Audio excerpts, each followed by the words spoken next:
আসসালামু আলাইকুম।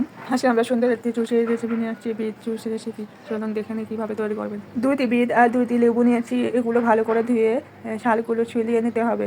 ছোলানোর পর ধুলে বিটের পুষ্টিগুণ নষ্ট হয়ে যায়। কাটার আগেই ভালো করে ধুয়ে পরিষ্কার করে নেবেন।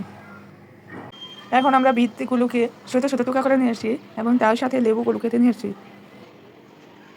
ছোটো ছোটো টুকরাগুলো ব্লেন্ডারের জগের মধ্যে দিয়ে দিব। এরপরে এগুলোকে ব্লেন্ড করে নেব। সামান্য একটু পানি দিয়ে ব্লেন্ড করে নেব।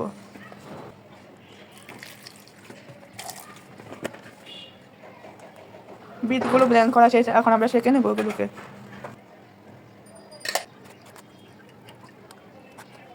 সেঁকে নেওয়া হয়ে গেলে এতে আমরা লেবুর রসগুলো দিয়ে দিব।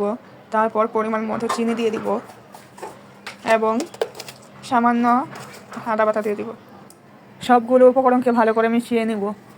বিট জুস আমরা কম বেশি সবাই খেয়েছি। ইফতারের সময় বিট জুস আপনারা রাখতে পারেন। আমার আজকের বিট জুস ভালো লাগলে অবশ্যই লাইক, কমেন্ট, শেয়ার, সাবস্ক্রাইব করতে ভুলবেন না। ধন্যবাদ।